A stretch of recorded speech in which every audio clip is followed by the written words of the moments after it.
शेखर ई study में आप सभी का स्वागत है। प्रिय विद्यार्थियों, हमारे इस ऑनलाइन इंस्टीट्यूट के माध्यम से आप सभी को गणित और हिंदी विषय का आधारभूत तरीके से अध्यापन कराया जाता है, जिसमें कहीं अगर थोड़ी बहुत त्रुटि हो जाती है तो उसके लिए हम क्षमा प्रार्थी हैं और इस संबंध में आपके सुझाव आमंत्रित हैं। धन्यवाद। स्वागत करता हूं आपका अपने YouTube channel Shekhar study point पर। दोस्तों, UP triple S C PET 2022 के अनुसार आपकी गणित का पाठ्यक्रम चल रहा था, जिसमें हम पूर्ण संख्याओं का अध्ययन कर रहे थे। ठीक है, इससे रिलेटेड 4 पार्ट आ चुके हैं। अगर आपने नहीं देखा है तो अवश्य देख लीजिएगा। बहुत ही बेसिक तरीके से बताया जा रहा है और एकदम आपको इस तरीके से तैयार किया जा रहा है ताकि आपसे कोई प्रश्न छूटने न पाए। आपकी परीक्षा तिथि 18 सितंबर है। अभी आपके पास समय पर्याप्त है। ठीक है, धीरे धीरे पढ़ेंगे। देखिए, गणित बहुत निर्णायक भूमिका में है अगर आप पीईटी को क्लियर करना चाहते हैं। 5 नंबर की इस टॉपिकों आती है, 10 नंबर की ग्राफ आती है, 10 नंबर की तालिका आती है, ऑल टोटल 25 नंबर की मैथ आती है। जब आप कितने अगर स्ट्रांग होंगे तो ये दोनों लगाने में आपको और आसानी होगी। ठीक है, तो धीरे धीरे पढ़ते चलिए। एकदम बेसिक से बताया जा रहा है और जो कुछ अगर आप पूछना भी चाहते हैं तो आप टेलीग्राम के माध्यम से पूछ सकते हैं। ठीक है, या व्हाट्सएप नंबर भी चलता है वीडियो के बीच में, आप उससे भी पूछ सकते हैं। तो आइए शुरुआत करते हैं आज पूर्ण संख्या से संबंधित पार्ट 5। आज का जो हमारा टॉपिक होगा वो होगा इकाई का अंक ज्ञात करना। ठीक है, हमने संख्याओं के विषय में जान लिया। अब हम इकाई के अंक को कैसे ज्ञात करते हैं इन सब का अध्ययन करेंगे। ठीक है, पहले आप ये जान लीजिए कि इकाई का अंक होता कहाँ है। जैसे आपको संख्या लिखने कुछ में 5, 2, 7, 6, इसमें इकाई देखिए, ये जो होता है ये इकाई का अंक होता है, ये दहाई होती है, ये सैकड़ा होता है, ये हजार होता है। ठीक है, इतना तो आप जानते हैं, बहुत पहले से ही पढ़ते आएंगे कि इकाई ये होती दहाई, सैकड़ा, हजार। इस तरीके से आगे आप बढ़ते चले जाएंगे, 1000, 10,000, लाख, 10 लाख। इससे आपको बहुत बड़ी संख्या नहीं पूछी जाती, एक नॉर्मल ही संख्या पूछी जाती है। ठीक है, तो इकाई, दहाई, सैकड़ा, हजार इस तरीके की संख्याएं होंगी। ठीक है, इसमें आपको इकाई का अंक ज्ञात करना है। अब देखिए पूछेगा कैसे आपको। अब तो इतना जान गए ना, कोई भी संख्या जैसे 56, अगर मैं पूछूं इकाई का अंक कौन सा है तो आप कहेंगे 6 इकाई है, 5 दहाई है। मतलब इकाई के अंक की अगर बात कर रहा है तो हमेशा यही दाएं से पहला अंक ही इकाई का अंक होता है। आप लिख लीजिए। ठीक है, अब प्रश्न कैसे बनते हैं, जैसे आपसे पूछ दे कि 16 गुणे 20। ठीक है, अब बराबर जो आएगा इसमें इकाई का अंक बताइए, इसमें इकाई का अंक बताइए। ठीक है, अब 16 2 में क्या होता है, 32 होता है, 0।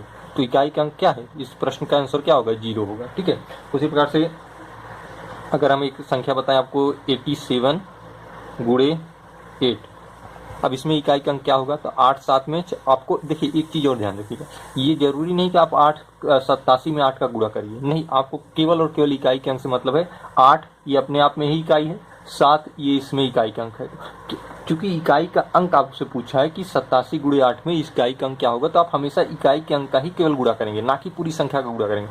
जैसे 8 7 में 56 आएगा ना, केवल और 6 से आपको मतलब है, 5 से भी नहीं मतलब है, क्योंकि आपको इकाई का अंक ज्ञात करना है। मैंने कहा ना, हमेशा दाएं से प्रथम अंक। ठीक है, हमेशा दाएं से प्रथम। जैसे अगर एक चीज और यहाँ पे समझ लीजिए, 16 गुणे मैंने बताया था यहाँ पे 21 मान लीजिए थोड़ा सा। अब हमसे अगर पूछा है कि इसके गुणनफल में इकाई का अंक क्या होगा, तो आप तुरंत 6 और 1 का गुणा कर दीजिए। हमेशा दाएं के प्रथम अंक से मतलब होता है, ना कि अब 16 गुणे 21 करिए, जितना आएगा तब उसमें इकाई का अंक समय लेगा। ठीक है, इकाई का अंक ज्ञात करना है, कुछ नहीं करना, बस 6 इसमें इकाई का, 16 में 6 इकाई है, 21 में 1 इकाई, 6 गुणे 1 क्या होता है, 6। यही आपका आंसर आएगा, वही इकाई का। अगर यही दहाई संख्या जैसे 8 7 में 56 आया था ना, तो 56 में 5 छोड़ देंगे, 6 से मतलब है, क्योंकि 6 ही तो इकाई है। ठीक है, इस तरीके से प्रश्नों को आप सॉल्व करेंगे, तो उम्मीद करता हूँ समझ में आया होगा। ठीक है, जैसे 96 गुणे 82 कर दूं, अब पूछूं आपसे इकाई का अंक क्या होगा, तो आप 6 गुणे 2 करिए सीधे, 6 2 नहीं 12, 12 में इस 2 से मतलब है, यही आपका आंसर है, क्योंकि इकाई का अंक हमेशा दाएं से प्रथम होता है। ठीक है, तो उम्मीद करता हूँ समझ में आ गया होगा। ठीक, अब देखिए दूसरा है घाती रूप में संख्याओं में इकाई का अंक ज्ञात करना। मतलब ये तो थी आपकी गुणनफल के रूप में, जब घात के रूप में दी हूँ, अर्थात m की पावर n इस रूप में दी हूँ, तब इकाई का अंक कैसे ज्ञात करेंगे।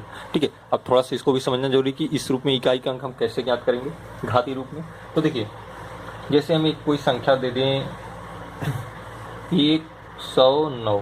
ठीक है, 109 है ये, इसको हम कहें कि 5 से भाग दीजिए। ठीक है, इससे 5 से भाग दीजिए, या हम ऐसे कर दें कि 109 को 5 से भाग देने पर, क्योंकि हम घाती रूप, देखिए एक चीज यहाँ पे ध्यान दीजिएगा, हम घाती रूप की बात कर रहे हैं। ठीक है, इस शब्द की बात कर रहे हैं, तो हम इस रूप में इसे लिखेंगे 109 की पावर 5। क्वेश्चन आपका ऐसे होगा, में इकाई का अंक बताइए, में इकाई का अंक बताइए। ठीक है, 109 की पावर 5 में इकाई का अंक बताइए। अब यहाँ पे देखिए हम वैसे डायरेक्ट लिख दिए थे, हालांकि आप अब 109 में आप चूंकि 109 की पावर 5 है, 109 की पावर 5 है, तो अब देखिए इसमें इस तरीके से करेंगे। हमेशा क्या करेंगे, पहला स्टेप सर्वप्रथम ये इसको नोट कर लीजिएगा, घात में 4 से भाग देते हैं। सर्वप्रथम घात में 4 से भाग देंगे, ठीक है। घात क्या है इसकी, 5 है, तो 5 है, इसमें क्या करेंगे 4 से भाग देंगे, 4 से भाग देंगे, 4 1 में 4, एक शेष बचा, ठीक। शेष जो आएगा, शेष की गणना होगी, मतलब जो शेष आएगा उसकी गणना की जाएगी। एक शेष आया ना, इसकी गणना की जाएगी। अगला स्टेप देखिए, शेष को उस अंक की घात मान लेते हैं, उस अंक की, अभी मैं पुनः समझा दूंगा, घात मान लिया जाता है, मान लिया जाता है। मतलब ये जो शेष आया देखिए, 5 में अपने 4 से भाग दिया, क्या शेष आया, 1, यही एक किसकी घात हो गया। हम इस क्वेश्चन को सॉल्व कर रहे हैं ना, 109 की पावर 5 में इकाई का अंक बताइए, तो सर्वप्रथम घात में 4 से भाग देंगे, घात क्या है 5, 5 में हमने 4 से भाग दिया, एक शेष है, शेष की गणना होगी, अर्थात इसकी गणना होगी। शेष को उस अंक का घात मान लिया जाता है, किसका, 109 का। अब ये हो गया 109 की पावर 1, ठीक, घात मान लिया जाता है। अब आपसे पूछे इकाई का अंक क्या है, आपसे पूछा ना इकाई का अंक क्या है, तो 109 को एक बार में गुणा करेंगे तो क्या आएगा, 109 ही आएगा। तो इकाई का अंक क्या है, 9 है। इकाई का अंक क्या है, आप लिख सकते हैं इकाई का अंक बराबर 9, ठीक। इकाई का अंक क्या है, 9। तो बस इसी तरीके से प्रश्नों को सॉल्व करना है, बस मतलब इन स्टेप को आपको फॉलो करना है। सर्वप्रथम घात में 4 से भाग देंगे, शेष की गणना होगी, शेष को अंक की घात मान लिया जाता है। देखिए यही एक शेष बचा था जिसे हम 109 की घात मान के यहाँ लिख दिए, ठीक है। अब इकाई का अंक ज्ञात करना आसान हो गया भाई, 109 गुणे को एक बार गुणा करेंगे वही आएगा, 109 ही आएगा, ठीक है। अब देखिए यहाँ पे एक चीज और नोट कर लीजिए, अगर शेष शून्य बचे, शेष शून्य, ये 0 है, इसको लिख दीजिएगा 0, ठीक है। अगर शेष 0 या 0 हो तो उस अंक की घात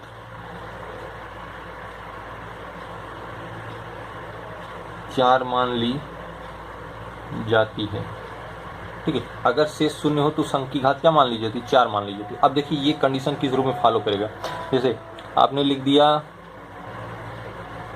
112, ठीक है, 112 की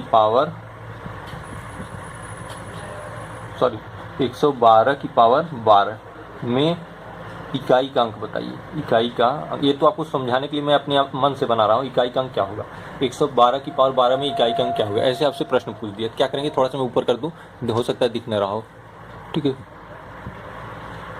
112 की पावर 12 में इकाई का अंक क्या होगा, अगर आपसे ये पूछ दे कि 112 की पावर 12 में, तो मैंने कहा सर्वप्रथम घात में 4 से भाग देंगे, मतलब 12 में 4 से भाग देंगे। जो ये देखिए 3 से पूर्णतः विभाजित हो गया, बचा शेष क्या, कुछ नहीं शेष बचा। जब कुछ नहीं शेष बचा, अगर शेष 0 हो, यहाँ पे शेष क्या है, 0 है, अर्थात कुछ नहीं बचा है, तो उस अंक की घात 4 मान ली जाएगी। मतलब इस अंक की घात 112 की घात 4 मान ली जाएगी, ठीक है। 112 की घात क्या मान ली जाएगी, 4। अब देखिए आसान हो गया। अब हमसे इकाई के अंक से मतलब है, इन दोनों से कोई मतलब नहीं, मैं बार बार बता चुका हूँ, आपको इकाई का अंक ज्ञात करना है तो इकाई के अंक से मतलब है। तो 2 की पावर 4, 2 की पावर 4 क्या होगी, 2 गुणे 2 गुणे 2 गुणे 2, 2 2 में 4, 4 2 में 8, 8 2 में 16, 16 में इस 6 से मतलब है, तो इकाई का अंक क्या होगा, इकाई का अंक होगा आपका, थोड़ा सा ऊपर कर दूं, दिख रहा है ना, 6, ठीक है। ये आपका आंसर हो गया, ठीक। तो आपका क्वेश्चन क्या था, 112 की पावर 12 में इकाई का अंक होगा, तो इकाई का अंक 6 होगा। कितने चरणों में हुआ, देखिए मैंने स्पष्ट बताया, आप चाहे तो तेजी से कर सकते हैं। 12 में 4 का भाग देंगे, 12 में 4 से भाग देंगे तो कुछ शेष 0 बचेगा। अगर शेष 0 बचता है तो उस अंक की घात 4 मान ली जाती, मतलब 112 की घात हम 4 मान लेंगे क्योंकि शेष 0 बचा, ठीक है। अब इस 4 में अब हमको केवल इकाई का अंक से मतलब है, इकाई का अंक 2 है, तो इसी से मतलब है 2 की पावर 4, 2 की पावर 4 में 16 आएगा, 16 में 6 क्या है, इकाई का अंक है। तो आपसे इकाई का अंक पूछा तो इकाई का अंक 6। तो इस तरीके से प्रश्नों को सॉल्व करेंगे, बहुत आसान है, कुछ है नहीं, ठीक है। मैं और उदाहरणों का आपको बताऊंगा, हालांकि 2 उदाहरण मैंने दिया, हो सकता है आपको समझ में आ गया हो, अगर ना भी आया हो तो आप 1-2 बार प्रयास करिएगा, ठीक है। जैसे कोई और संख्या दे दें हम आपको, 53 के पावर 17 में इकाई का अंक, में इकाई अंक बताइए। ठीक है, अब 53 की पावर 17 में इकाई का अंक बताइए क्या होगा। तो जाहिर सी बात है 17 में क्या करेंगे आप 4 से भाग देंगे। जब देखिए अब बार बार ये इस तरीके से भाग नहीं देंगे, ये तो आपका समय ले लेगा। ठीक है, 17 में आप 4 से भाग देंगे, 4 4 में 16, 4 4 में 16, एक बचेगा, एक शेष बचेगा। तो आप उसे जो एक शेष बच रहा है चूंकि 4 से कम है, ठीक है 4 से कम है तो जो का त्यों लिख देंगे, एक शेष बच रहा है 53 की पावर 1। इकाई का अंक क्या हो जाएगा, अब हमें इस 3 से मतलब है 3 की पावर 1 अर्थात 3। इकाई का अंक क्या हो जाएगा, यही 3 हो जाएगा, इकाई 3 इकाई का अंक हो जाएगा। ठीक है, यही 3 क्या होगा, इकाई का अंक हो जाएगा। ठीक है, समझ में आया कैसे किया। अब ऐसा नहीं कि बार बार ऐसे बना के भाग दीजिए, बस आप एक बार जान गए। अब 17 में 4 का भाग देंगे, 4 4 में 16, एक शेष बचेगा, एक वही क्योंकि जो शेष बचता है वही अंक की घात मान ली जाती है। तो 53 आपका अंक है, इसकी घात 1 मान लीजिए। इकाई के अंक से मतलब है तो 3 की पावर 1, 3 की पावर 1 अर्थात 3 इकाई का अंक होगा। ठीक है, अब स्पष्ट समझ में आ चुका है। ठीक, अब आइए हम कुछ प्रश्नों को देख लेते हैं। देखिएगा, कुछ स्थानीय मान से संबंधित महत्वपूर्ण प्रश्न है, ऐसे प्रश्न पूछे जाते हैं। ठीक है, अब इन्हें सीखने का प्रयास करिएगा। ये आपके सामने अंक दिया है, मैं 3 के स्थानीय मानों का योग क्या होगा। अभी तक आपने साधारण स्थानीय मान ज्ञात करना तो सीखे था। ठीक है, लेकिन ये 738.235, अब देखिए दशमलव आ गया है। ठीक है, दशमलव आ गया। तो ऐसे प्रश्नों में देखिए अभी आपने अगर एक भी नहीं देखा है तो थोड़ा सा आपको लगाने में दिक्कत होगी, इसलिए आप थोड़ा सा लगाने की प्रक्रिया समझ लीजिए। ठीक है, जैसे दशमलव इधर भी 3 है, दशमलव उधर भी 3 है, तो इसका स्थानीय मान कैसे ज्ञात करेंगे। देखिए आप पहले इसको लेंगे या फिर इसको लेंगे, या तो अगर आपने इसको लिया है तो ये चीज़ देखिए 0.235 है। ठीक है, ये चीज़ 0.235। ठीक, तो अब देखिए 0.235 में देखिए आपसे पूछा है 3 के स्थानीय मान 3। अब यहाँ पे थोड़ा सा उल्टा चलता है, कितने अंकों के बाद 3 है, दशमलव के कितने अंक के बाद, 1 अंक के बाद 3 है, दशमलव के 1 अंक के बाद 3 है। तो यहाँ पे गुणा जो होगा 0.01 से होगा। ठीक है, जो यहाँ 10 से होता था, देखिए ये कहाँ है 3, कितने अंकों का गैप है, 1 अंकों का, लेकिन दशमलव से पहले है ये, सॉरी देखिए दशमलव से पहले आ रहा है, तो इसे देखिए 10 से गुणा करते हैं 30। ठीक है, जो कि आप साधारण संख्या मान सकते हैं। अगर दशमलव की ये बाद की संख्याएं हैं, जो दशमलव की बाद की संख्याएं, इनका इसी का रिवर्स चलता है। जैसे 10 था तो 0 1 है दशमलव करके, जितने आप ऐसे समझिए जैसे इस संख्या में कितने अंकों के बाद 3 है, 1 अंकों के बाद 3 है, तो हमने ये 10 से गुणा कर दिया। ठीक है, इसमें कितने अंकों के बाद 3 है, तो 1 अंक बाद 3 है, तो दशमलव के चूंकि ये दशमलव की बाद की संख्या है तो हम रिवर्स करके 0.1 कर दिए। ठीक है, 0.01। अब ये इसका तो हो गया 30 और इसका क्या हो गया 0.03। ठीक है, ये हो गया स्थानीय मानों का। अब इनका योग आप करेंगे तो आप जानते हैं 30 धन 0.03 आप करेंगे तो ये हो जाएगा 30.03। ठीक है, इस तरीके से करेंगे, बहुत आसान है, कुछ है नहीं। मतलब कि अगर कोई भी संख्या आपसे दे दें कि 652.257 में 5 का स्थानीय मान, तो ये 5 तो यहाँ है, तो 5 कितने अंकों के बाद है, 1 अंकों के बाद है, लेकिन दशमलव के बाद की संख्या है तो अब 1 अंकों के बाद है, तो आप क्या करेंगे तुरंत इसके आगे आप चाहे तो ऐसे जैसे उसमें 1 0 बढ़ा देते थे, तो यहाँ 1 0 बढ़ा के दशमलव लगा देंगे। ठीक है, इसके पहले, और ये 5 है तो ये देखिए दशमलव के पहले की है, तो कितने अंकों के बाद ये आ रहा है, 1 अंकों के बाद। तो आप करते थे ना जैसे 1 अंकों के बाद है तो ये 50 कर देते थे।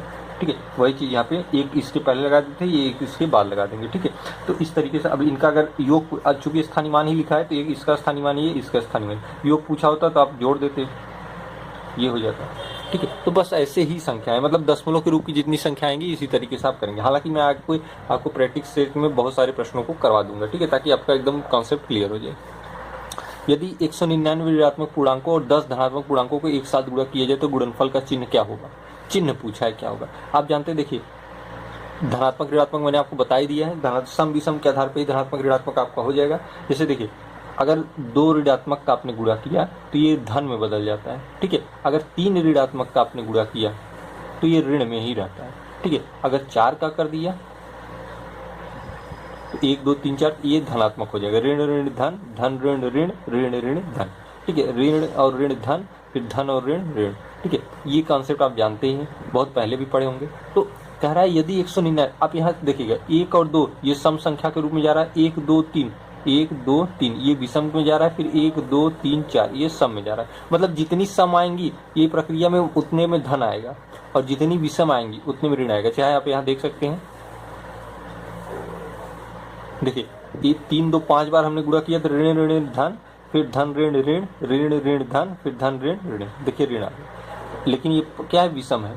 क्या है, विषम, 5 है। तो जितनी विषम संख्याएं जाएंगी वो ऋणात्मक में होंगी, जितनी सम संख्या जाएंगी वो धनात्मक होंगी। तो 199 क्या है भाई, ये विषम संख्या है। तो ये 199 ऋणात्मक पूर्णांकों का गुणा करेंगे तो चिन्ह माइनस ही आएगा, क्योंकि ये विषम संख्या है। ऋणात्मक पूर्णांकों का जब विषम संख्या में गुणा करेंगे तो माइनस ही आता है, ठीक है। और 10 धनात्मक पूर्णांक, ये 10 क्या है, धनात्मक पूर्णांकों की बात की है। तो जब 10 धनात्मक, चूंकि धनात्मक में देखेंगे जितनी बार सम संख्या होगी अर्थात धनात्मक संख्या में गुणा करेंगे धन ही आएगा, ठीक है। देखिए 1 1 2 2 4 6 8 इस तरीके से धन आएगा। तो चाहे 10 2 4 6 8 10 धनात्मक ही आएगा, 10 धनात्मक संख्याओं का धन आएगा।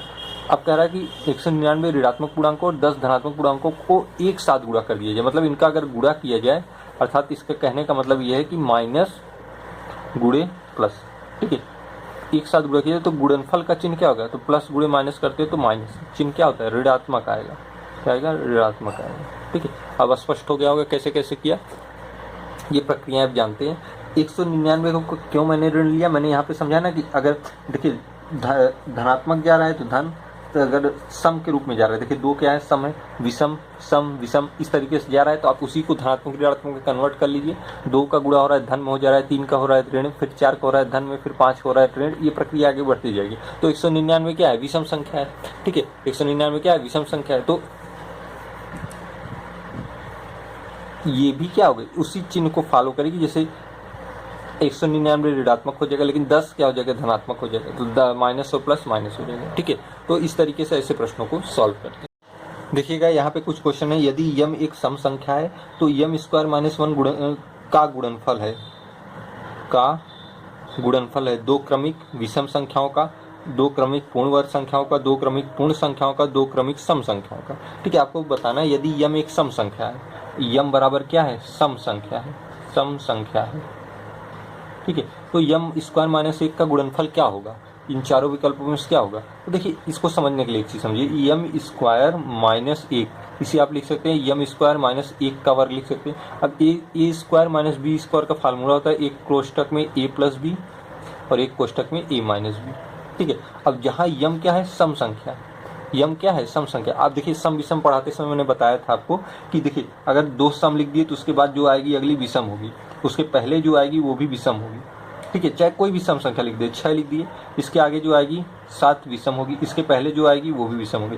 मतलब सम संख्या के आगे भी आएगी तो विषम आएगी, सम संख्या के पीछे भी आएगी विषम होगी। अगर यम सम संख्या है तो यम की जो प्लस 1 करके आएगी वो क्या होगी, विषम संख्या होगी, वो क्या होगी, विषम संख्या होगी।